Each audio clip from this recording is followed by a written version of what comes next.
നമസ്കാരം. എഡിറ്റേഴ്സ് അവറിലേക്ക് സ്വാഗതം. പ്രധാന വാർത്തകൾ. മുഖ്യമന്ത്രിക്കെതിരായ ചെന്നിത്തലയുടെ കത്ത് കിട്ടിയിട്ടില്ലെന്ന് ഹൈക്കമാൻഡ്. വാർത്തകൾ അടിസ്ഥാനരഹിതം. വിവാദം അവസാനിപ്പിക്കണമെന്ന് മുകുൾ വാസ്നിക്. പരസ്യ പ്രസ്താവന ഗുണകരമല്ലെന്ന് തിരുവഞ്ചൂർ. പിതൃത്വമില്ലാത്ത കത്തെന്ന് കെ എം മാണി. കോൺഗ്രസുമായുള്ള ബന്ധം അവസാനിപ്പിക്കണമെന്ന് കേരള കോൺഗ്രസിൽ ആവശ്യം. സ്റ്റിയറിംഗ് കമ്മിറ്റിയിൽ ആവശ്യം ഉന്നയിച്ചത് കെ എം മാണിയോട് അടുപ്പക്കാർ. മാണിക്ക് പകരം മന്ത്രിയില്ല. ബാർകോഴ കേസിൽ അന്വേഷണം പൂർത്തിയാക്കാൻ വൈകുന്നതിൽ അതൃപ്തി. ദില്ലി കൂട്ടബലാത്സംഗ കേസിലെ പ്രതിയെ സന്നദ്ധ സംഘടനയ്ക്ക് കൈമാറി. പ്രതിയെ ഡിസംബർ ആദ്യം തന്നെ കൈമാറിയെന്ന് റിപ്പോർട്ട്. നീതി ലഭിച്ചില്ലെന്ന് ജ്യോതി സിംഗിന്റെ മാതാപിതാക്കൾ. മോചനത്തിനെതിരായ ഹർജി സുപ്രീം കോടതി നാളെ പരിഗണിക്കും. ഫാസിസത്തിനെതിരെ കൊച്ചിയിൽ കൂട്ടയാട്ടം. നൂറുകണക്കിന് ആളുകൾ പങ്കെടുത്തു.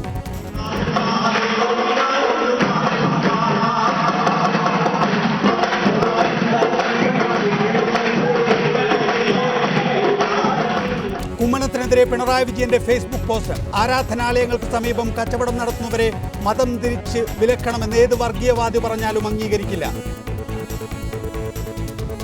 ISL കിരീടം ചെന്നൈയിന്. 2-നെതിരെ 3 ഗോളുകൾക്ക് FC ഗോവയെ തകർത്തു.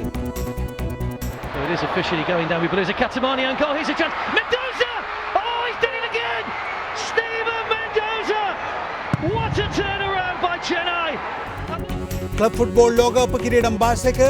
റിവർ പ്ലാനറ്റിനെ എതിരില്ലാത്ത 3 ഗോളുകൾക്ക് ബാഴ്സ തകർത്തു.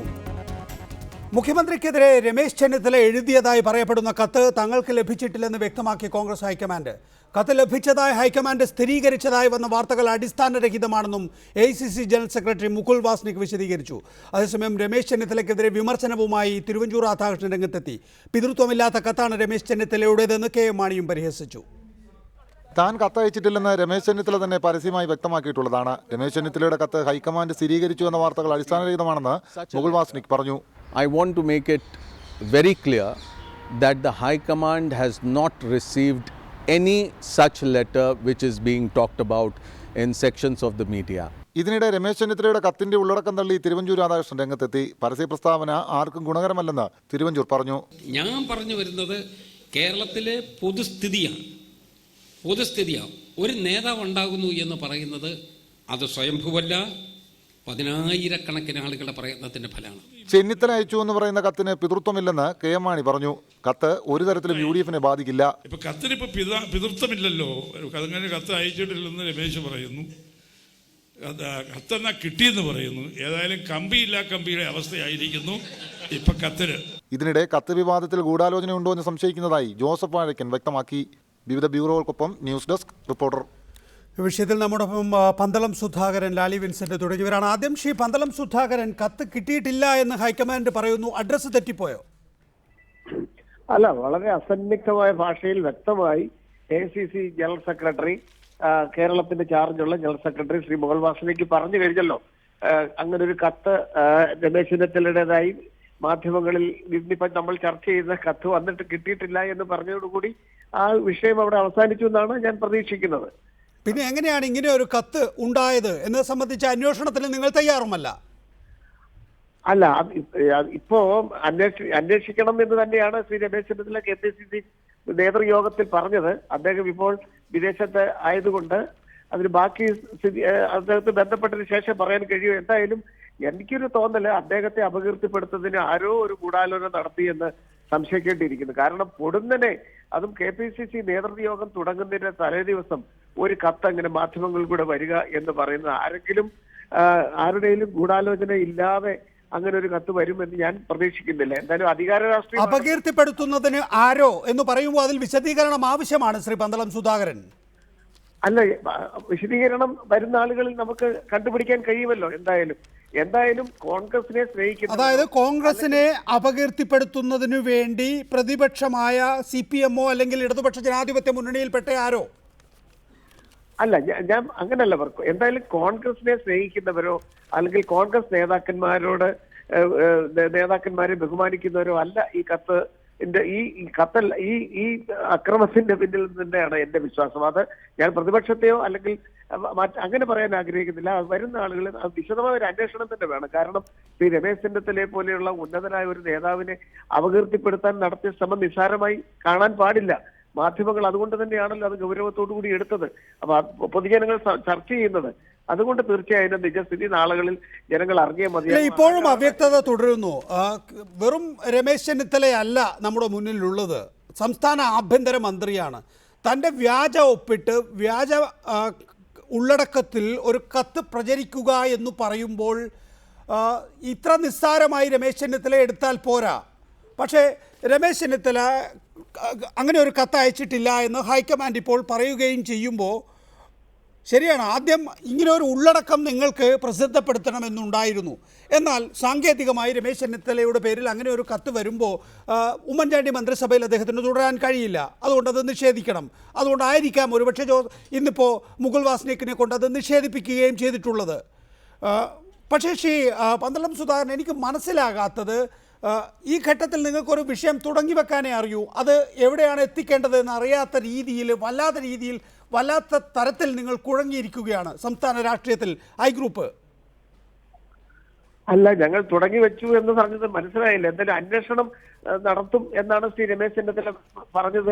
അത് അദ്ദേഹം മാധ്യമങ്ങളോട് മാത്രമല്ല. ഞാൻ ആ തരത്തിലല്ല ചോദിച്ചത് ശ്രീ പന്തളം സുധാകരൻ. നേതൃമാറ്റം എന്ന ആവശ്യം ഉയർത്തിക്കൊണ്ടുവരുന്നതിന് വേണ്ടിയാണല്ലോ ഇങ്ങനെ ഒരു കത്തുണ്ട് എന്ന നിലയിൽ കാര്യങ്ങൾ തുടങ്ങി വെച്ചത്.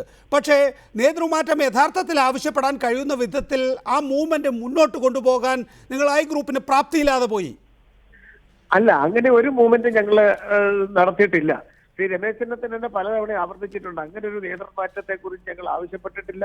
ഈ നേതൃമാറ്റമൊക്കെ എപ്പോഴാണ് വരുന്നത്? ഒരു തെരഞ്ഞെടുപ്പ് കഴിഞ്ഞതിന് ശേഷമാണല്ലോ. അത് ജനപ്രതിനിധികൾ MLA-മാരാണ് തീരുമാനിക്കേണ്ടത്, ഹൈക്കമാൻഡാണ് തീരുമാനിക്കേണ്ടത്. ആ ഒരു ഘട്ടമൊന്നും വന്നിട്ടില്ല. അപ്പൊ ഇവിടെ ഒറ്റക്കെട്ടായി ഈ പ്രത്യേകിച്ച് പഞ്ചായത്ത് തെരഞ്ഞെടുപ്പിൽ ഉണ്ടായ ചെറിയൊരു ആഘാതം കൂടി കണക്കിലെടുത്തുകൊണ്ട് ഈ പഞ്ചായത്ത് തെരഞ്ഞെടുപ്പ്, അസംബ്ലി തെരഞ്ഞെടുപ്പ് നേരിടണം. മാത്രമല്ല ഒരുപാട് രാഷ്ട്രീയ വ്യത്യാസങ്ങൾ, സംഭവ വികാസങ്ങൾ, പുതിയ രാഷ്ട്രീയ സാഹചര്യം കേരളത്തിൽ വന്നിരിക്കുകയാണ്. അപ്പൊ അതിന്റെ കൂടി അടിസ്ഥാനത്തിൽ ഗൗരവത്തോടു കൂടി ഒറ്റക്കെട്ടായി ഈ തെരഞ്ഞെടുപ്പിനെ നേരിടണം എന്നുള്ള ലക്ഷ്യം തന്നെയാണ് ശ്രീ ഉമ്മൻചാണ്ടിക്കും രമേശ് ചെന്നിത്തലയ്ക്കും BS സുധീരനുമുള്ളത്. ഇന്ന് ശ്രീ VD സതീശൻ പറയുകയുണ്ടായി, ഘടനാപരവും ഗുണപരവുമായ മാറ്റം കോൺഗ്രസിന് ആവശ്യമാണ് എന്ന്. ഈ ഘടനാപരവും ഗുണപരവുമായ ആവശ്യം ശ്രീ VD സതീശൻ ഉന്നയിക്കുന്നു. തൊലിപ്പുറത്തുള്ള ചികിത്സ പോരാ, ഒരു സർജറി തന്നെ ആവശ്യമുണ്ട് എന്ന് രമേശ് ചെന്നിത്തല പറയുന്നു. ഇതെല്ലാം തന്നെയും നേതൃമാറ്റം എന്ന വിശാലമായ ആവശ്യത്തിലേക്കല്ലേ ഐ ഗ്രൂപ്പ് വിരൽ ചൂണ്ടുന്നത്? മാത്രമല്ല KPCC നിർവാഹക സമിതി യോഗത്തിൽ തന്നെ രമേശ് ചെന്നിത്തല പറയുകയുണ്ടായി, നമ്മൾ ഒറ്റക്കെട്ടായി നിൽക്കണം എന്നിങ്ങനെ ആവശ്യപ്പെടുകയും ഒറ്റക്കെട്ടായി നിന്നതുകൊണ്ട് മാത്രം കാര്യമില്ല, രാഷ്ട്രീയമായ മാറ്റം വേണമെന്ന്. ഇതിൽ നിന്നെല്ലാം പൊതുവായ ചില കാര്യങ്ങൾ ഉരുത്തിരിഞ്ഞു വരുന്നുണ്ട്.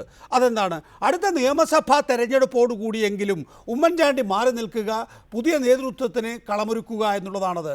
അത് നിർവഹിക്കപ്പെടുന്നില്ല എങ്കിൽ UDF-ന് മുന്നോട്ട് പോകാൻ കഴിയുമെന്ന് ശ്രീ പന്തളം സുധാകരൻ താങ്കൾ വിശ്വസിക്കുന്നുണ്ടോ? അല്ല, ഒറ്റക്കെട്ടായി ഈ തെരഞ്ഞെടുപ്പിനെ നേരിട്ടെങ്കിൽ മാത്രമേ തീർച്ചയായും UDF-ന്റെ ഒരു തുടർ ഭരണം കേരളത്തിൽ വരികയുള്ളൂ എന്ന് ഏത് കൊച്ചുകുട്ടിക്കും അറിയാം. വേണം, അതിൽ അറിയാൻ സമ്മതിച്ചു. ഒറ്റക്കെട്ടാകണമല്ലോ, ഐക്യമില്ലാത്ത ഒരു മുന്നണി ആളുകൾ തെരഞ്ഞെടുക്കില്ല, ഒറ്റക്കെട്ടാകണം. രണ്ടാമത്തെ പ്രശ്നം, ഏറ്റവും പ്രധാനപ്പെട്ട പ്രശ്നം എന്താണ്? രണ്ടാമത് ശ്രീ VD സതീശൻ KPCC ഉപാധ്യക്ഷൻ കൂടി അദ്ദേഹവും പറഞ്ഞത് ഘടനാപരമായ മാറ്റം വരണം എന്ന് പറഞ്ഞാൽ ആ ഘടനാപരമായ വ്യക്തികളെ മാറ്റാനേ പറ്റുമോ? ഘടനാപരമായ മാറ്റം വരുത്തണമെങ്കിൽ കോൺഗ്രസ് ഹൈക്കമാൻഡ് കരുതണം. അപ്പൊ വ്യക്തികൾ ചില മാറ്റങ്ങൾ വരുത്തണം എന്നതിന്റെ ആ എക്സർസൈസാണ് ഇപ്പൊ 2-3 ദിവസമായി ഇന്ദിരാഭവനിൽ നടന്നുകൊണ്ടിരിക്കുന്നത്.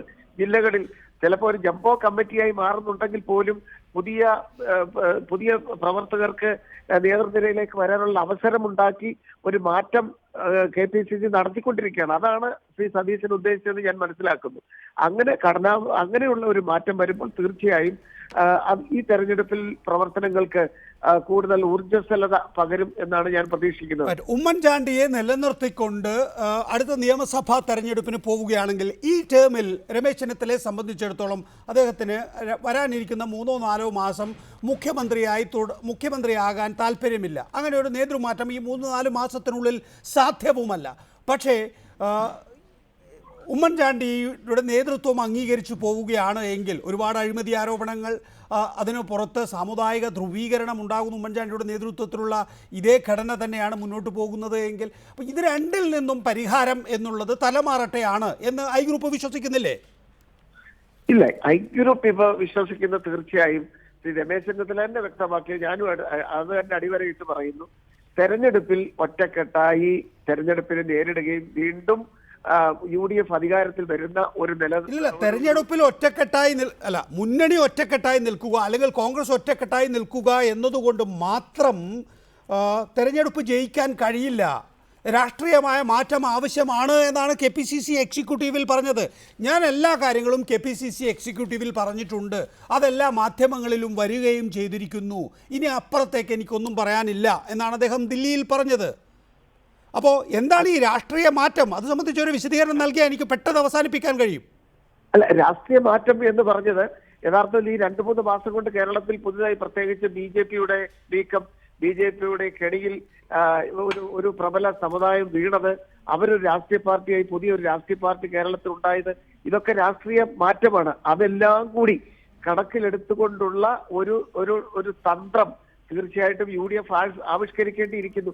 വാക്കുകൾ കൂട്ടിയിണക്കി കൂട്ടിക്കുഴച്ച് പറയുകയാണ് ശ്രീ പന്തളം സുധാകരൻ. എനിക്ക് ഒറ്റ കാര്യമേ ഉള്ളൂ, ഉമ്മൻചാണ്ടി തന്നെ ആയിരിക്കുമോ അടുത്ത നിയമസഭാ തെരഞ്ഞെടുപ്പിലും കോൺഗ്രസിന്റെ മുഖ്യമന്ത്രി സ്ഥാനാർത്ഥി? യഥാർത്ഥത്തിൽ കോൺഗ്രസ് ഒരിക്കലും മുഖ്യമന്ത്രി സ്ഥാനാർത്ഥി ഇന്നതാണ് ഉണ്ടല്ലോ. അസമിൽ ഇതിനകം തന്നെ തരുൺ ഗൊഗോയ് ആയിരിക്കും മുഖ്യമന്ത്രി സ്ഥാനാർത്ഥിയെന്ന് AICC vice president Rahul Gandhi ഗുവാഹട്ടിയിൽ ചെന്ന് പ്രഖ്യാപിച്ചു കഴിഞ്ഞിരിക്കുന്നു. അല്ല, കേരളത്തിൽ ഇതുവരെയും അങ്ങനെ ഒരു സംഭവം ഉണ്ടായിട്ടില്ലല്ലോ. കേരളത്തിൽ പക്ഷെ പ്രചാരണം നയിക്കുക ആരായിരിക്കും? അല്ല, പ്രചാരണം നയിക്കുന്നത് KPCC പ്രസിഡന്റ് ശ്രീ VM സുധീരനും മുഖ്യമന്ത്രി ഉമ്മൻചാണ്ടിയും ആഭ്യന്തരമന്ത്രി രമേശ് ചെന്നിത്തലയും കൂടെ ചേർന്ന ഈ മൂവരായിരിക്കും കോൺഗ്രസിന്റെ. ഉമ്മൻചാണ്ടിയും VM സുധീരനും രമേശ് ചെന്നിത്തലയും ഈ 3 പേരും ചേർന്ന് പ്രചാരണം നയിക്കുന്നു. ഭരണം കിട്ടിയാൽ സ്വാഭാവികമായും നിലവിലുള്ള മുഖ്യമന്ത്രി ആയ ഉമ്മൻചാണ്ടിക്ക് തന്നെയല്ലേ സാധ്യത? കാരണം ഭരണ തുടർച്ചയ്ക്കാണ് ജനം വോട്ട് ചെയ്തത് എന്ന് അവകാശപ്പെടാൻ കഴിയും. അപ്പോൾ സ്വാഭാവികമായും ഉമ്മൻചാണ്ടി തന്നെ. അത് തെരഞ്ഞെടുക്കപ്പെടുന്ന MLA-മാരല്ലേ തീരുമാനം? അല്ലല്ലോ. ഈ ഭരണത്തിന്റെ വിലയിരുത്തലായിരിക്കും നിയമസഭാ തെരഞ്ഞെടുപ്പ്. സ്വാഭാവികമായും ഭരണം കിട്ടുകയാണെങ്കിൽ പിന്നെ ഉമ്മൻചാണ്ടി അല്ലാതെ മറ്റൊരാളെ നമുക്ക് സമീപിക്കാൻ പോലും കഴിയില്ല, ആലോചിക്കാൻ പോലും പറ്റില്ല. ഭരണ തുടർച്ച ഉണ്ടായാൽ തീർച്ചയായും കോൺഗ്രസിന്റെ ഒരു മുഖ്യമന്ത്രി തന്നെയായിരിക്കും ഭരണ തുടർച്ചയിൽ ഉണ്ടാകുക. അതിലൊരു സംശയമില്ല. അത് തീരുമാനിക്കുന്ന കോൺഗ്രസ് MLA-മാരും അതിന് പിന്തുണ നൽകേണ്ടത് UDF-ന്റെ MLA-മാരുമാണ്. എങ്കിൽ മാത്രമല്ലേ ഗവൺമെന്റ് വരികയുള്ളൂ. പന്തളം സുധാകരൻ, വളരെ നന്ദി സഹകരിച്ചതിന്. കോൺഗ്രസുമായുള്ള ബന്ധം അവസാനിപ്പിക്കണമെന്ന് കോൺഗ്രസ് സ്റ്റിയറിംഗ് കമ്മിറ്റി ആവശ്യമുയർന്നു. മാണിയോട് ആഭിമുഖ്യമുള്ള നേതാക്കളാണ് ആവശ്യം ഉന്നയിച്ചത്. മാണി രാജിവെച്ച ഒഴിവിലേക്ക് പകരം മന്ത്രിയെ തൽക്കാലം വേണ്ടെന്നും കേരള കോൺഗ്രസ് നേതാക്കൾ തീരുമാനിച്ചിട്ടുണ്ട്. ഇതിനിടെ ബാർകോഴ കേസിൽ അന്വേഷണം സമയബന്ധിതമായി തീർക്കണമെന്നും KM മാണി ആവശ്യപ്പെട്ടു.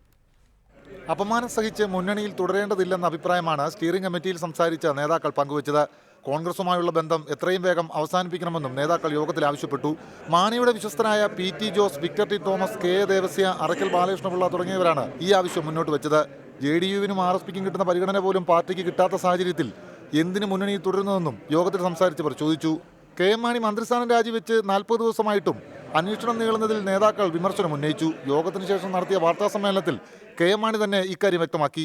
അനന്തമായി ഈ കേസ് നീട്ടിക്കൊണ്ടു പോവുക എന്നുള്ളതല്ല, ആവശ്യമായ സമയം എടുത്തുകൊണ്ട് ഒരു സമയപരിധിക്കകത്ത് ഈ കേസിനെ സംബന്ധിച്ചിടത്തോളം തീരുമാനം ഉണ്ടാകും. മാണിക്ക് പകരം മന്ത്രി വേണമെന്ന് PC ജോസഫ് യോഗത്തിൽ ആവശ്യപ്പെട്ടു. എന്നാൽ മന്ത്രിസ്ഥാനം തൽക്കാലം വേണ്ടെന്നായിരുന്നു പൊതുവായ അഭിപ്രായം. ബാർകോഴയെക്കുറിച്ച് പരിശോധിക്കാൻ പാർട്ടി നിയോഗിച്ച അന്വേഷണ കമ്മീഷന്റെ റിപ്പോർട്ട് പുറത്തുവിടണമെന്ന ആവശ്യവും യോഗത്തിൽ ഉയർന്നു. Sanil Philip, reporter, Kottayam.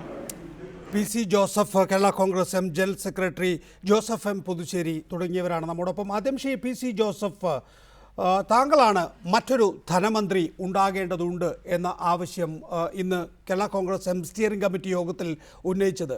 എന്തുകൊണ്ടാണ് മറ്റൊരു മന്ത്രി ആവശ്യമില്ല എന്ന് പിന്നീട് പാർട്ടി തീരുമാനിച്ചത്?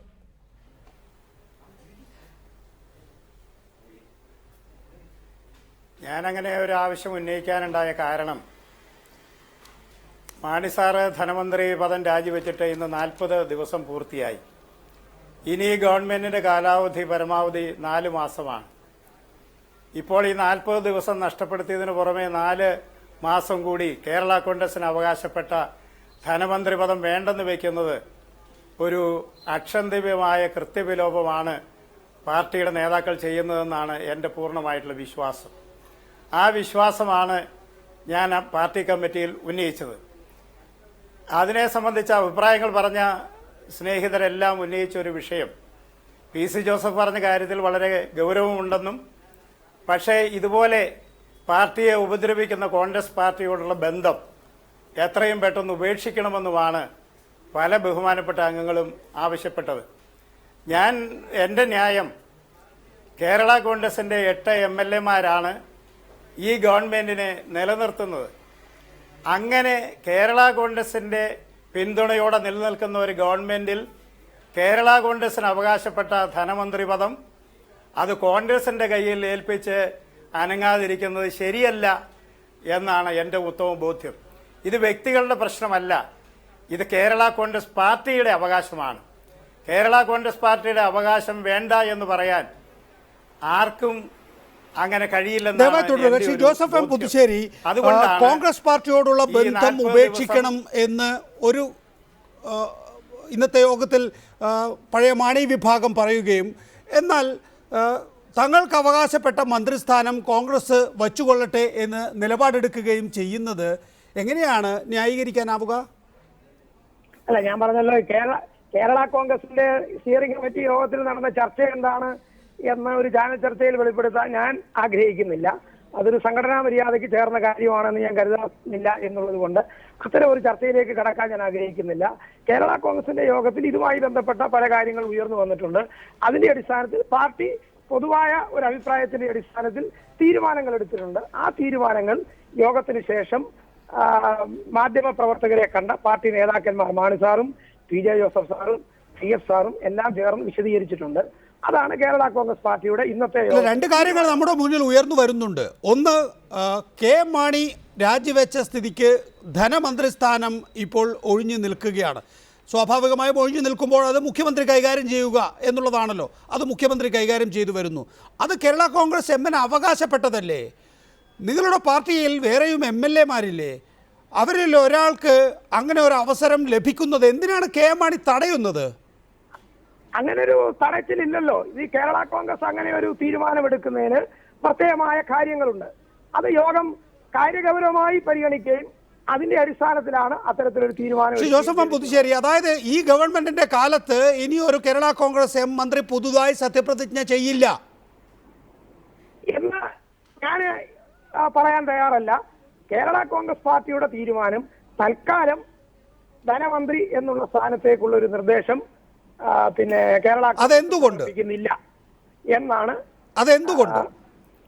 അതിന് കേരള കോൺഗ്രസിന് പല ഘടകങ്ങളുണ്ട്, പല സാഹചര്യങ്ങളുണ്ട്. കാരണം ഇത് പ്രത്യേകമായ ഒരു രാഷ്ട്രീയ സാഹചര്യത്തിലാണ് ഈ സംഭവം ഉണ്ടായിട്ട്. പ്രത്യേകമായ ഒരു രാഷ്ട്രീയ സാഹചര്യത്തിന്റെ പ്രത്യുൽപ്പന്നമാണ് മാണി സാറിന്റെ രാജി. അതെ, അതാണല്ലോ പിന്നീട് വിശദീകരിക്കപ്പെട്ടത്. കോൺഗ്രസ് പാർട്ടിയോടുള്ള ബന്ധം ഉപേക്ഷിക്കണമെന്ന് അവിടെ സംസാരിച്ച പഴയ മാണി ഗ്രൂപ്പുകാർ ഒറ്റക്കെട്ടായി ആവശ്യപ്പെടുകയാണ്. അതായത് നിങ്ങൾ ഒരു ഗ്രൂപ്പ് അടിസ്ഥാനത്തിൽ ഇങ്ങനെ സ്റ്റിയറിംഗ് കമ്മിറ്റിയിൽ വാദം ഉന്നയിക്കണമെന്ന് തീരുമാനിച്ചുറച്ചിട്ടാണ് ആ യോഗത്തിൽ പോയത്. അതുകൊണ്ടാണ് എല്ലാവരും ഒരേ സ്വരത്തിൽ ആ ആവശ്യം ഉന്നയിച്ചത്.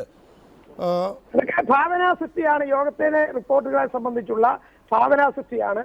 യോഗത്തിൽ പങ്കെടുത്ത വിഭാഗത്തിന്റെ വ്യത്യാസമില്ലാതെ പലരും അവരുടെ അഭിപ്രായ പ്രകടനം. അങ്ങനെയൊന്നും ഇനി നമ്മൾ പറഞ്ഞിട്ട് കാര്യമില്ല. ആ നിലയിലാണല്ലോ കാര്യങ്ങൾ വന്നിരിക്കുന്നത്. PC ജോസഫ്, താങ്കൾ നിരന്തരമായി ആവശ്യപ്പെട്ടു വരുന്ന ഒരു കാര്യമായിരുന്നു അത്. ഈ കോൺഗ്രസ്സുകാരുടെ കൂടെ നമുക്കിനി തുടരാനാകില്ല എന്നുള്ളത്.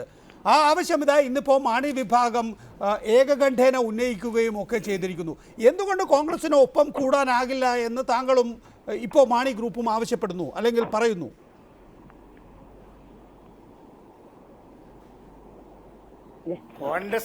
കോൺഗ്രസ് പാർട്ടിയുടെ കാർഷിക പ്രശ്നങ്ങളിലെ ജനകീയ പ്രശ്നങ്ങളിലൊക്കെയുള്ള സമീപനം ജനവിരുദ്ധവും കർഷക വിരുദ്ധവുമായിരുന്നു എന്നാണ് എൻ്റെ ബോധ്യം.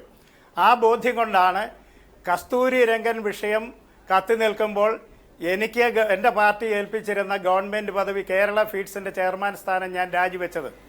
അതിനുശേഷം കേരള കോൺഗ്രസ് പാർട്ടി ചെയ്യേണ്ട കാര്യങ്ങൾ ചെയ്യണം എന്നുള്ള ബോധ്യത്തോടുകൂടി മലയോര കർഷകരോടൊപ്പം, റബ്ബർ കർഷകരോടൊപ്പം, ഏല കർഷകരോടൊപ്പം അവരുടെ പ്രശ്നങ്ങൾക്ക് വേണ്ടി പോരാടുകയാണ് ഒരു കേരള കോൺഗ്രസ് പാർട്ടി പ്രവർത്തകൻ എന്നുള്ളതിൻ്റെ എൻ്റെ ചുമതല എന്നുള്ള ബോധ്യത്തോടു കൂടിയാണ് ഞാൻ എൻ്റെ കടമകൾ നിർവഹിച്ചുകൊണ്ടിരിക്കുന്നത്. അത് ഇന്ന് കമ്മിറ്റിയിൽ എനിക്ക് എൻ്റെ നിലപാട് ശരിയാണ് എന്ന് പൂർണ്ണമായും ബോധ്യപ്പെട്ടു. ഇപ്പം എന്താണ് ഇതിൻ്റെ ഒരു ലോജിക്ക്? 2 മന്ത്രിമാർ മാണി സാറും പി ജെ ജോസഫ് സാറും ഒഴികെ പ്രഗത്ഭരായിട്ടുള്ള 6 MLA-മാർ കേരള കോൺഗ്രസ് പാർട്ടിക്കുണ്ട്. അതിൽ 3 പേരും മുൻ മന്ത്രിമാരാണ്. അവർ 6 പേരും ധനമന്ത്രിയാകാൻ യോഗ്യതയുള്ളവരാണ്. എന്തുകൊണ്ടാണ് പാർട്ടിക്ക് അവകാശപ്പെട്ട ഈ സ്ഥാനം വേണ്ട എന്ന് പറയുന്നതെന്ന് ബഹുജനങ്ങളോട് തുറന്നു പറയാനുള്ള ആർജവത്വം പാർട്ടിയുടെ നേതാക്കന്മാർ കാണിക്കേണ്ടതല്ലേ? കാണിക്കണം എന്നാണ് എൻ്റെ അഭിപ്രായം. ഏതാണ്ട് ഒളിഞ്ഞിരിക്കുന്നു എന്നാണ് പറയുന്നത്. എന്താണ് ഈ ഒളിഞ്ഞിരിക്കുന്നത്? ആ ഒളിഞ്ഞിരിക്കുന്നത് എന്താണെന്ന് വെളിച്ചത്ത് കൊണ്ടുവരാനുള്ള ബാധ്യത കേരള കോൺഗ്രസ് പാർട്ടിയുടെ നേതാക്കന്മാർക്കില്ലേ? കേരള കോൺഗ്രസ് എന്ന് പറയുന്നത് ഏതാനും നേതാക്കന്മാർ മാത്രമുള്ളതാണോ? അതൊരു ജനതയാണ്, ഒരു ജനതയുടെ സ്വപ്നമാണ്, കേരളത്തിലെ അധ്വാന വർഗമാണ്. ആ അധ്വാന വർഗത്തിന്റെ താല്പര്യമാണ് ഈ ധനമന്ത്രി പദം നഷ്ടപ്പെടുത്തുന്നതിലൂടെ കേരള കോൺഗ്രസിന്റെ നേതാക്കന്മാർ നഷ്ടപ്പെടുത്തുന്നത്. അത് പാടില്ല എന്നാണ് ഒരു കേരള കോൺഗ്രസ് പാർട്ടി പ്രവർത്തകൻ എന്നുള്ള നിലയിൽ എൻ്റെ അഭിപ്രായം. ഞാനൊരു കാര്യം വളരെ വിനയപൂർവ്വം ശ്രീ പുതുശ്ശേരിയോട് ചോദിക്കട്ടെ. ഈ 6 MLA-മാരെ തെരഞ്ഞെടുത്ത ജനങ്ങൾ എന്ത് വിചാരിക്കും? തങ്ങൾ തെരഞ്ഞെടുത്ത MLA-മാരിൽ ആരും ഈ മന്ത്രിസ്ഥാനം വഹിക്കാൻ യോഗ്യരല്ല എന്നാണോ അവിടുത്തെ ജനങ്ങൾ കരുതേണ്ടത്? ഇവർ 6 പേരും അതിന് യോഗ്യരല്ലേ? അവരിൽ ഒരാളെ എന്തുകൊണ്ട് മന്ത്രിയായിട്ട് തെരഞ്ഞെടുത്തുകൂടാ? അതുകൊണ്ട് ആർക്കാണ് നഷ്ടം? മാണി സാറിന്റെ കേസ് തീർന്ന് തിരിച്ചു വരാൻ അവസരം ഉണ്ടാവുകയാണെന്നുണ്ടെങ്കിൽ അദ്ദേഹത്തിന് അന്ന് മന്ത്രിയാകാമല്ലോ. 977 മാണി സാറിനെതിരെ കോടതി വിധിയുണ്ടായി. അദ്ദേഹം മന്ത്രിസ്ഥാനം രാജിവെച്ചു. പി ജെ ജോസഫ് മന്ത്രിയായി. മാണി സാർ തിരിച്ചു വന്നപ്പോൾ പി ജെ ജോസഫ് സ്ഥാനം ഒഴിഞ്ഞു കൊടുത്തു. കലാകൗമുദി എന്ന് പറയുന്ന മാസിക അന്ന് എഡിറ്റോറിയൽ എഴുതി, mister P J Joseph, you are A gentleman. എന്താണ്? അതാണ് കേരള കോൺഗ്രസിന്റെ പാരമ്പര്യം. മാണി സാറ് പകരം ഒരു മന്ത്രിയെ തെരഞ്ഞെടുക്കട്ടെ. ആ മന്ത്രിയെ തെരഞ്ഞെടുത്തു കഴിഞ്ഞ് മാണി സാറിന് തെരഞ്ഞു വരാൻ അവസരമുണ്ടായാൽ അന്ന് അദ്ദേഹത്തിന് ആ മന്ത്രി മാറിക്കൊടുക്കും. അത് അങ്ങനെ ഒരിക്കലും മറ്റൊരാൾ മന്ത്രിയാകാൻ പാടില്ല എന്നുള്ള നിലപാട് ജനാധിപത്യപരമല്ല. അത് പാർട്ടി താല്പര്യമല്ല. ഞാൻ പറയുന്നത് എൻ്റെ താല്പര്യമല്ല, കേരള കോൺഗ്രസ് പാർട്ടിയുടെ ജനങ്ങളുടെ താല്പര്യമാണ്. ആ താല്പര്യത്തെ നിഹനിക്കുന്നവരാരായാലും അവർക്ക് ചരിത്രത്തോട് മാപ്പ് പറയേണ്ടി വരും എന്നുള്ള കാര്യത്തിന് എനിക്ക് യാതൊരു സംശയവുമില്ല. ശ്രീ ജോസഫ് എം പുതുശ്ശേരി, താങ്കളുടെ മറുപടി അക്കാര്യത്തിൽ? അല്ല, എനിക്ക് ഇക്കാര്യത്തിൽ യാതൊരു മറുപടിയുമില്ല. കാരണം ശ്രീ പി സി ജോസഫ് ഈ കാര്യങ്ങൾ പാർട്ടി യോഗത്തിൽ ചർച്ചപ്പെടാൻ കഴിയുമായിരുന്നു. അദ്ദേഹം ഇങ്ങനെ ഒരു കാര്യവും എന്തുകൊണ്ട് ഇത് പറയുന്നില്ല?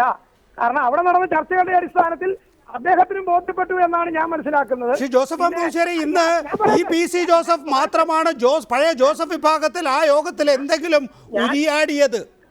ഞാൻ പറയട്ടെ, ആ യോഗത്തിൽ പി ജെ ജോസഫ് അടക്കമുള്ള ആളുകൾ സംസാരിച്ചിട്ടുണ്ട്. പി ജെ ജോസഫ് ആകെ 2-3 വരി പറഞ്ഞപ്പോ ഈ ചർച്ച തുടങ്ങി വെച്ചത് പി സി ജോസഫാണ്. ഭാവനാപൂർണമായ കഥകളാണ് പറയുന്നത്. പി ജെ ജോസഫാണ് യോഗത്തിൽ 2ാമത് സംസാരിച്ചത്. മാണി സാറിന് ശേഷം ബഹുമാനായ ശ്രീ പി ജെ ജോസഫ്. തർക്കിക്കുന്നില്ല Shri Joseph M Puthussery. Mani sir സംസാരിച്ചു കഴിയുന്നു, പി ജെ സംസാരിക്കുമെന്ന് പറയുന്നു, പി ജെ 1-2 കാര്യങ്ങൾ പറയുന്നത് മുഴുവൻ മാണി സാർ അങ്ങനെ പറഞ്ഞത് നന്നായി, അല്ലെങ്കിൽ അതനുസരിച്ച് നമ്മൾ മുന്നോട്ട് പോകണമെന്നാണ്. പക്ഷേ ഈ പി സി ജോസഫാണ് മാണി സാറിന് പകരം കേരള കോൺഗ്രസ് എമ്മിന് ഒരു മന്ത്രിസ്ഥാനം വേണം എന്ന ആവശ്യം ഉന്നയിച്ചത്. അത് കഴിഞ്ഞപ്പോഴാണ് പഴയ മാണി വിഭാഗക്കാരെല്ലാം തന്നെയും കോൺഗ്രസ് ബന്ധം എന്തുകൊണ്ട് ഉപേക്ഷിക്കണം എന്ന വാദമുയർത്തി ഐകകണ്ഠ്യേന ഒരു സംസാരത്തിൽ ഏർപ്പെട്ടത്. അങ്ങനെയല്ലേ കഥ? ഞാൻ പറയുന്നത് പൂർത്തീകരിക്കാൻ സമ്മതിക്കാമെങ്കിൽ ഞാൻ സംസാരിക്കാം, അല്ലെങ്കിൽ പിന്നെ ഞാൻ മിണ്ടാതിരിക്കാം. പറയൂ ഷിബുശ്ശേരി. അങ്ങനെയാണ് ഞാൻ പറയുന്നത് പൂർത്തീകരിക്കാൻ സമ്മതിക്കണം. പറയൂ കേൾക്കാം. പി സി ജോസഫ് ഇവിടെ പറഞ്ഞ കാര്യങ്ങളൊന്നും കേരള കോൺഗ്രസ് യോഗത്തിൽ പറഞ്ഞതായി ഞാൻ കേട്ടിട്ടില്ല. അതുകൊണ്ട് ഞാൻ അദ്ദേഹത്തിന് അക്കാര്യങ്ങൾക്ക് മറുപടി പറയണം എന്ന് പറഞ്ഞാൽ ഞാൻ പി സി ജോസഫിനെ പോലെ കേരള കോൺഗ്രസിന്റെ സമുന്നതനായ ഒരു നേതാവിന് ഇത്തരം കാര്യങ്ങൾ വിശദീകരിച്ചു കൊടുക്കാൻ. പക്ഷേ ശ്രീ ജോസഫ് പുതുശ്ശേരി, ഇത് കേൾക്കുന്നവർക്ക് കൂടി വേണ്ടി ഞങ്ങൾ ഒന്ന് ഇടപെടണ്ടേ? അദ്ദേഹം ശ്രീ പി സി ജോസഫ് സംസാരിക്കുന്ന കാര്യങ്ങൾ 100% ശരിയല്ലേ? കാരണം 6 MLA-മാരെ തെരഞ്ഞെടുത്ത ജനതയോട് കേരള കോൺഗ്രസ് എമ്മിന് എന്താണ് പറയാനുള്ളത്? ഈ 6 MLA-മാരിൽ 3 പേർ മുൻ മന്ത്രിമാരായിരുന്നു. അവർക്ക് ധനമന്ത്രിമാരാകാൻ കഴിവുള്ളവരാണ്. തങ്ങൾ തെരഞ്ഞെടുത്ത MLA-മാർക്ക് ഇതിന് കഴിവില്ലാത്തത് കൊണ്ടാണോ കേരള കോൺഗ്രസ് എം അവരെ മന്ത്രിസ്ഥാനത്ത് നിയോഗിക്കാത്തത് എന്ന് ഒരു ജനതയോട് നിങ്ങൾ മറുപടി പറയണ്ടേ? നികേഷ്, ഞാൻ എല്ലാ ബഹുമാനത്തോടും കൂടി പറയുകയാണ്, സോറി. കാരണം എന്നെ പറയാൻ അനുവദിക്കുന്നില്ല. ഞാൻ അതിലേക്ക് വരുമ്പോൾ നിങ്ങൾ എന്നെ തടസ്സപ്പെടുത്തിയാൽ പിന്നെ ഞാൻ എന്ത് മറുപടി പറയാനാണ്? ഞാൻ മറുപടി പറയാൻ അനുവദിക്കുമെങ്കിൽ ഞാൻ മറുപടി പറയാം. വ്യക്തമായ മറുപടി പറയാം. പറയൂ, തുടരുക പുതുശ്ശേരി. രേഖയിൽ ഇടപെടരുത്, അത് ഞാൻ പറയുകയാണ്. ഞാൻ പറഞ്ഞു തുടങ്ങുന്നതിന് മുമ്പേ ഇടപെടൽ ഉണ്ടാവുന്നു. തുടരൂ. ഈ കാര്യത്തിൽ കേരള കോൺഗ്രസിനെ സ്നേഹിക്കുന്ന ജനതയ്ക്ക് യാതൊരു ആശങ്കയും ഉണ്ടാവില്ല. കാരണം സമീപകാല ചരിത്രം കേരള കോൺഗ്രസ് ജനതയുടെ മുമ്പാകെ അത് പറഞ്ഞിട്ടുണ്ട്. PC ജോർജിനെതിരെ നടപടി ഉണ്ടായി. PC ജോർജിനെ ചീഫ് വിപ്പ് സ്ഥാനത്ത് നിന്ന് പുറത്താക്കി. പകരം കേരള കോൺഗ്രസ് MLA ചീഫ് വിപ്പായി നിയോഗിച്ചു. ഒരു താമസവും ഉണ്ടായില്ല. വ്യത്യസ്തമായ ഒരു സാഹചര്യം ഇവിടെ ഉണ്ട്. ഇവിടെ ഞാൻ ആദ്യം പറഞ്ഞു, ഇവിടെ ഈ മന്ത്രിസ്ഥാനം എന്ന ഒഴിവ് ഉണ്ടാവുന്ന മാണി സാറിന്റെ രാജിയിലേക്ക് നയിച്ച രാഷ്ട്രീയ സാഹചര്യങ്ങളിൽ ചില പ്രത്യേകതകളുണ്ട്. ആ സാഹചര്യങ്ങൾ കണക്കിലെടുത്തുകൊണ്ട് തൽക്കാലം മന്ത്രിസ്ഥാനത്തേക്ക് പകരം ആളെ നിയോഗിക്കേണ്ട എന്ന് പാർട്ടി തീരുമാനിച്ചിരിക്കുന്നതിന് പാർട്ടിക്ക് പാർട്ടിയുടേതായ ന്യായങ്ങളുണ്ട്. അത് പിന്നെ കേരള കോൺഗ്രസ് ജനതയെ സംബന്ധിച്ചാണെന്ന് പറഞ്ഞു. ആ ജനതയെ വിശ്വാസം അർപ്പിക്കുന്ന പാർട്ടിയുടെ നേതാക്കന്മാരുടെ യോഗം, ഇന്ന് സ്റ്റിയറിംഗ് കമ്മിറ്റി യോഗം കൂടി ചർച്ച ചെയ്താണ് ഈ തീരുമാനമെടുത്തിട്ടുള്ളത്. അപ്പൊ അത് ബോധ്യപ്പെടാൻ കേരള കോൺഗ്രസ് ജനതയ്ക്ക് കഴിയും. മറിച്ച് കേരള കോൺഗ്രസ് MLA-മാരെ അവമാനിച്ചു എന്ന് ഒരു ചിന്തയും ഉണ്ടാവില്ല. PC ജോസഫ് കെ മാണി രാജിവെക്കാൻ ഒരുങ്ങുന്ന ഘട്ടത്തിൽ അദ്ദേഹം PJ ജോസഫിനോട് കൂടി രാജിവെക്കണം എന്ന ആവശ്യം ഉന്നയിക്കുകയാണ്. PJ ജോസഫ് രാജിക്ക് തയ്യാറല്ല. ആന്റണി രാജു മുഖാന്തരം മാണി സാറിനെ നേരിട്ട് അറിയിക്കുന്നു തങ്ങളുടെ തീരുമാനം ഇതാണ് എന്ന്. അപ്പോൾ അന്ന് ചീഫ് വിപ്പായ ആൾ കയറി രാജി വൈകാരികമായി പ്രഖ്യാപിക്കുന്നു. പിന്നീട് അദ്ദേഹം തൻ്റെ രാജിയിൽ ഉറച്ചു നിൽക്കുന്നില്ല. ഇതാണ് കേരള കോൺഗ്രസിൻ്റെ ഘടനയും രൂപവും. യഥാർത്ഥത്തിൽ മാണി സാറിന് ചുറ്റും സാറ്റലൈറ്റുകളായി നിൽക്കുക, അതിനപ്പുറത്ത് ആ പാർട്ടിക്ക് ഒരു പൊളിറ്റിക്സ് ഇല്ല. നിങ്ങൾ ചെന്നുപെട്ടത് വലിയൊരു അബദ്ധത്തിലേക്കും അപകടത്തിലേക്കുമായി പോയോ?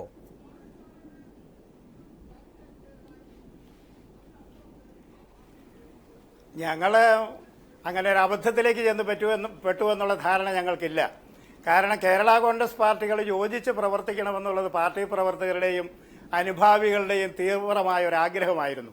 ആ ആഗ്രഹം സഫലീകരിക്കാൻ വേണ്ടിയിട്ടാണ് ബഹുമാനപ്പെട്ട PJ ജോസഫ് മന്ത്രിസ്ഥാനം ഉപേക്ഷിച്ചിട്ട് ഇങ്ങനെ ഒരു യോജിപ്പിന് തയ്യാറായത്. പക്ഷേ ഞങ്ങൾ യോജിച്ചിട്ട് ഈ 4.5 കൊല്ലം എത്തിയിട്ടും ഇതുവരെയും ഇപ്പോഴും രണ്ട്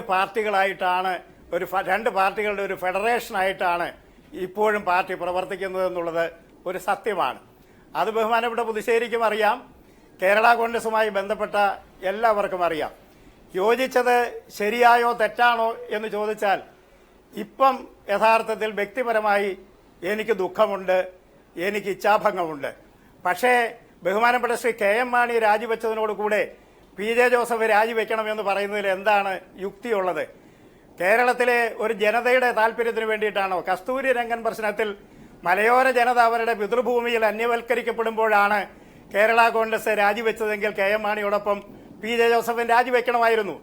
റബ്ബർ കൃഷിക്കാരുടെ വേദന കണ്ടിട്ട് അവരുടെ കണ്ണുനീര് തുടയ്ക്കാനാണ് KM മാണി രാജിവെച്ചതെങ്കിൽ ആ കൂടെ PJ ജോസഫിന് രാജിവെക്കണമായിരുന്നു. ഇത് നമുക്കറിയാവുന്നതുപോലെ വിജിലൻസ് കോടതിയുടെ വിധിയെ തുടർന്ന് ഹൈക്കോടതിയിലുണ്ടായ പരാമർശത്തിന്റെ പേരിലാണ് ബഹുമാനപ്പെട്ട ശ്രീ KM മാണി രാജിവെച്ചത്. ആ കൂടെ PJ ജോസഫ് രാജിവെക്കണമെന്ന് പറയുന്നതിൽ എന്താണ് യുക്തി? KM മാണിക്ക് അസുഖം വന്നാൽ PJ ജോസഫും കൂടി മരുന്ന് കഴിക്കണം എന്ന് പറയുന്നത് പോലെയുള്ള യുക്തിരഹിതമായിട്ടുള്ള ഒരു കാര്യമല്ലേ അത്? അതുകൊണ്ട് തന്നെയാണ് PJ ജോസഫ് ബഹുമാനപ്പെട്ട KM മാണിയോടൊപ്പം രാജിവെക്കാതിരുന്നത്. അന്ന് രാജിവെച്ചു എന്ന് പറഞ്ഞ സഹോദരൻ പിന്നീട് ഇപ്പോൾ എവിടെയാണെന്ന് ഈ രാജ്യത്തുള്ള എല്ലാവർക്കും അറിയാം. അതുകൊണ്ട് അങ്ങനെയുള്ള നാടകങ്ങൾ കളിക്കുന്നതിൽ PJ ജോസഫിന് താല്പര്യമില്ലായിരുന്നു. അതുകൊണ്ട് PJ ജോസഫ് അങ്ങനെയുള്ള നാടകത്തിന് മുതിർന്നില്ല എന്ന് മാത്രമേ ഉള്ളൂ. ആനത്തലവട്ടം ആനന്ദൻ, CPM സംസ്ഥാന സെക്രട്ടേറിയറ്റ് അംഗം. ശ്രീ ആനത്തലവട്ടം ആനന്ദൻ, ഇപ്പോൾ സംസാരിച്ചത് ശ്രീ PC ജോസഫ്, കേരള കോൺഗ്രസ് എമ്മിൻ്റെ ജനറൽ സെക്രട്ടറി, ജോസഫ് ഗ്രൂപ്പിൻ്റെ പ്രബലൻ, താങ്കളോടൊപ്പം ഒരുപക്ഷെ നിയമസഭയിൽ ഇരുന്നിട്ടുള്ളയാൾ.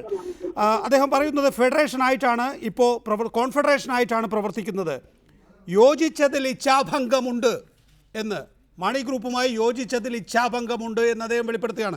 പക്ഷേ നിർഭാഗ്യകരം എന്ന് പറയട്ടെ, ഇന്ന് കേരള കോൺഗ്രസ് എമ്മിൻ്റെ സ്റ്റിയറിംഗ് കമ്മിറ്റി യോഗത്തിൽ പഴയ മാണി ഗ്രൂപ്പാണ് മുന്നണി വിടണം എന്ന ആവശ്യം ഉന്നയിച്ചത്, കോൺഗ്രസ് ബന്ധം ഉപേക്ഷിക്കണം എന്ന ആവശ്യം ഉന്നയിച്ചത്. യഥാർത്ഥത്തിൽ അടുത്ത നിയമസഭാ തെരഞ്ഞെടുപ്പിന് മുമ്പ് ജോസഫ് ഗ്രൂപ്പിനെയാണോ അതോ മാണി ഗ്രൂപ്പിനെയാണോ നിങ്ങൾ ഒപ്പം കൂട്ടാൻ പരിശ്രമിക്കുന്നത്?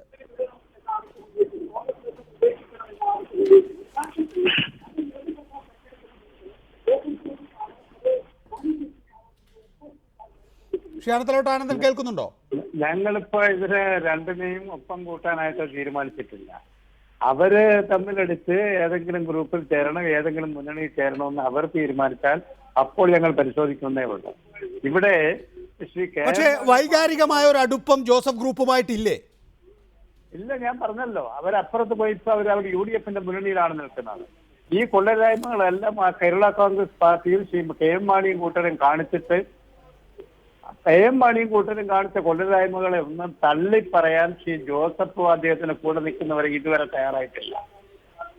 ഇവിടെ മിസ്റ്റർ ജോസഫ് പറഞ്ഞതുപോലെ KM മാണി ഒരു വിജിലൻസ് കേസ് പ്രതിയായി രാജിവെക്കേണ്ടി വന്നാൽ കൂടെ നിൽക്കുന്ന കോൺഗ്രസ്സുകാരെല്ലാം രാജിവെക്കണം, പാർട്ടിക്കാരെല്ലാം രാജിവെക്കണമെന്ന് പറയുന്നത് സാധാരണ നീതിക്ക് നിരക്കുന്നതല്ല.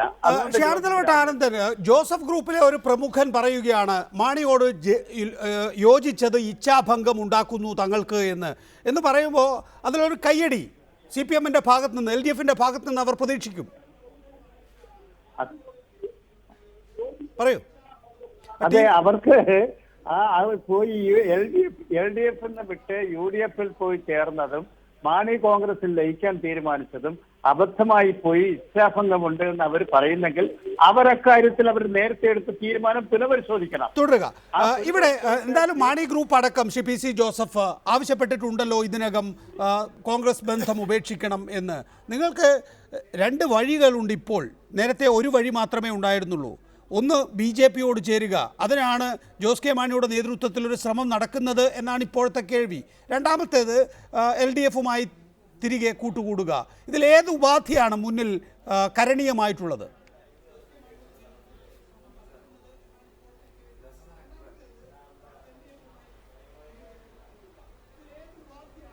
ശ്രീ PC ജോസഫ്, താങ്കളോട്. ഇപ്പോൾ ഞങ്ങളുടെ മുന്നിൽ അങ്ങനെയുള്ള ആലോചനകളൊന്നും ഇല്ലല്ലോ. യാതൊരു കാരണവശാലും ഞങ്ങൾക്ക് BJPയുമായിട്ട് ചേരാൻ പറ്റില്ലല്ലോ. ഞങ്ങളൊരു സെക്യുലർ പാർട്ടിയാണ്.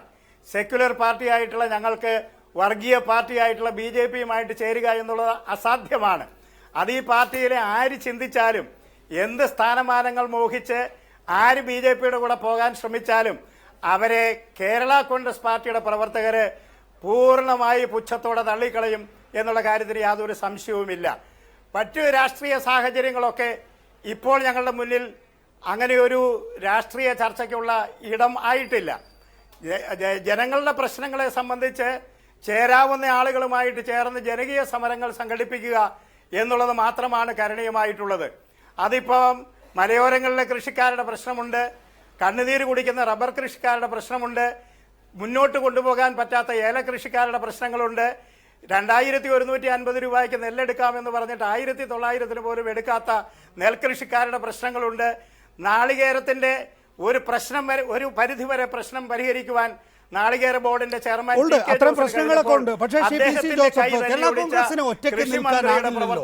നിങ്ങൾ യോജിച്ചത് ഇച്ഛാഭംഗം ഉണ്ടാക്കുന്നു, മാണിയുമായി യോജിച്ചതിൽ ഇച്ഛാഭംഗമുണ്ട് എന്ന് പറയുമ്പോൾ നിന്നിടത്ത് നിന്നാൽ മതിയായിരുന്നു എന്ന നിലപാടല്ലേ താങ്കൾ വ്യക്തമാക്കുന്നത്?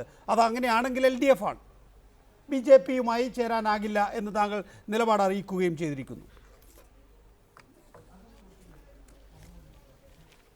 അതെനിക്ക് വ്യക്തിപരമായി അഭിപ്രായം പറയാൻ കഴിയുന്ന ഒരു കാര്യമല്ല. കേരള കോൺഗ്രസ് എന്ന് പറഞ്ഞാൽ ഒരു കൂട്ടായ്മയാണ്. അതിൻ്റെ പിന്നിൽ ഒരു ജനസഞ്ചയമുണ്ട്. അവരുടെ വികാരത്തെ മാനിച്ചും കൊണ്ട് അതിൻ്റെ നേതൃത്വത്തിൻ്റെ കൂട്ടായ്മയാണ് രാഷ്ട്രീയമായ തീരുമാനങ്ങളെല്ലാം എടുക്കേണ്ടത്. അതിനെക്കുറിച്ച് വ്യക്തിപരമായി അഭിപ്രായം പറയാൻ മാത്രമുള്ള ഒരു ത്രാണി ഇപ്പോൾ എനിക്കില്ല. ജോസഫ് പുതുശ്ശേരി, അടുത്ത നിയമസഭാ തെരഞ്ഞെടുപ്പിന് മുമ്പ് ജോസഫ് ഗ്രൂപ്പ് മുന്നണി വിട്ടു പോകുന്ന സ്ഥിതിയോ അല്ലെങ്കിൽ നിങ്ങൾ ഒറ്റയ്ക്ക് ഒരു തീരുമാനമെടുക്കുന്ന സ്ഥിതിയോ ഉണ്ടാവുകയാണോ? യോജിച്ചതിൽ ഇച്ഛാഭംഗം പറയുന്നു ഇപ്പോൾ ജോസഫ് ഗ്രൂപ്പുകാർ. അല്ല, ഇതൊക്കെ ഭാവനയുടെ അടിസ്ഥാനത്തിലുള്ള കഥകളാണ്. ആ ഭാവനാകഥകൾക്കൊന്നും മറുപടി പറയാൻ ഞാൻ ആഗ്രഹിക്കുന്നില്ല. താങ്കൾ കേൾക്കുന്നില്ലേ? നികേഷ് ചോദിച്ചതുപോലെ കയ്യടി പ്രതീക്ഷിക്കുകയോ ഇക്കിളിപ്പെടുത്താൻ ആഗ്രഹിക്കുകയോ ഒക്കെ ചെയ്യുന്നെങ്കിൽ അത് ആഗ്രഹിക്കുന്നവർ അതിൽ തൃപ്തിപ്പെടട്ടെ. അതിനപ്പുറത്ത് എനിക്കത് സംബന്ധിച്ചൊന്നും പറയാനില്ല. കേരള കോൺഗ്രസ് ഒറ്റക്കെട്ടായി മുന്നോട്ട് പോവുകയാണ്. ഇന്നും യോഗം കൂടി പാർട്ടി യോഗത്തിന്റെ തീരുമാനങ്ങൾ പാർട്ടി വിശദീകരിച്ചിട്ടുണ്ട്. ഇക്കാര്യത്തിൽ ഞങ്ങൾക്ക് യാതൊരു ആശങ്കയുമില്ല. ഇവിടെ അദ്ദേഹം സൂചിപ്പിച്ചതുപോലെ തന്നെ കേരളത്തിലെ കർഷക വർഗത്തിന്റെ താല്പര്യത്തിന് വേണ്ടി റബ്ബർ വിലയിടിവുമായി ബന്ധപ്പെട്ട കേരള കോൺഗ്രസ് എത്രയോ പ്രക്ഷോഭം നടത്തി. പാർലമെന്റ് മാർച്ച് ഉൾപ്പെടെ പ്രക്ഷോഭങ്ങൾ നടത്തിക്കൊണ്ടാണ് ഈ രംഗത്ത് കേരള കോൺഗ്രസ് മുന്നോട്ട് പോയിട്ടുള്ളത്. എന്നും കേരളത്തിലെ കർഷകന്റെ ബന്ധുവായി നിന്ന് പ്രവർത്തിക്കാൻ കേരള കോൺഗ്രസ് പാർട്ടിക്ക് കഴിഞ്ഞിട്ടുണ്ട്. ധനകാര്യമന്ത്രി മാണി സാറിന്റെ നേതൃത്വത്തിൽ ഒരു ഗ്രൂപ്പായി പ്രവർത്തിക്കുക, രൂപയുടെ വിലസ്ഥിരത ഫണ്ട് പ്രഖ്യാപിച്ചുകൊണ്ട് ശ്രീ ജോസഫ് എം പുതുശ്ശേരി, ഒരു വലിയ കേരള കോൺഗ്രസ് ഏകീകരണത്തിനാണ് ശ്രമം നടന്നത്. അതിന്റെ ഭാഗമായി ജോസഫും PC ജോർജും കൂടെ വന്നു. PC ജോർജ് വിട്ടുപോയിരിക്കുന്നു. ഇപ്പോൾ ജോസഫ് വിട്ടുപോകാൻ ശ്രമിക്കുന്നു എന്ന തോന്നലാണോ? വന്നതിൽ ഞങ്ങൾക്ക് ഇച്ഛാഭംഗമുണ്ട് എന്ന PC ജോസഫിന്റെ നിലപാട്? എനിക്ക് അങ്ങനെ യാതൊരു തോന്നലുമില്ല. VJ ജോസഫ് സാർ ഉൾപ്പെടെ ഞാൻ പറഞ്ഞല്ലോ, ഇന്ന് യോഗത്തിൽ രണ്ടാമത് സംസാരിച്ചത് അദ്ദേഹമാണ്. യോഗത്തിന്റെ തീരുമാനങ്ങൾ വിശദീകരിച്ച പത്രസമ്മേളനത്തിൽ പൂർണ്ണമായി സമയവും പങ്കെടുത്തതിന് ശേഷം എല്ലാവരും ഒരുമിച്ചാണ് പിരിഞ്ഞിട്ടുള്ളത്. ഇവിടെ യാതൊരു ആശയക്കുഴപ്പവും. ശരി, അവസാനമായി PC ജോസഫ്, അടുത്ത നിയമസഭാ തെരഞ്ഞെടുപ്പിന് മുമ്പ് ജോസഫ് ഗ്രൂപ്പ് കൃത്യമായ ഒരു രാഷ്ട്രീയ നിലപാട് ഇക്കാര്യത്തിൽ എടുക്കേണ്ടതുണ്ട് എന്ന് താങ്കൾ വിശ്വസിക്കുന്നുണ്ടോ? ചോദ്യം മനസ്സിലായില്ല. PC ജോസഫിനോടാണ്.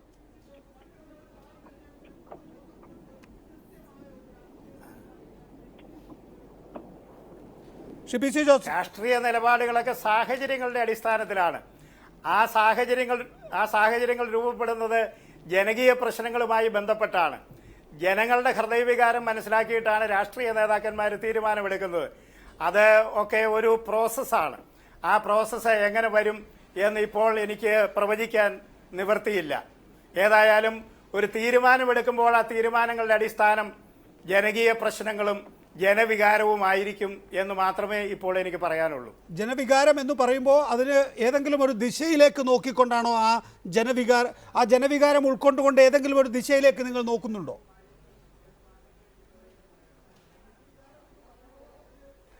ഇപ്പോൾ അത് ഒരു കാലേ കൂട്ടി പറയുന്നത് ഒരപക്വമാണെന്നാണ് എൻ്റെ വിശ്വാസം. അതെല്ലാം തനിയെ രൂപപ്പെട്ടു വന്നുകൊള്ളും. അതല്ലേ ഒരു പ്രകൃതി നിയമം. വളരെ നന്ദി. PC Joseph M Puthussery, Anathalavattam Anandan editors അവറിൽ പങ്കെടുത്തതിന്.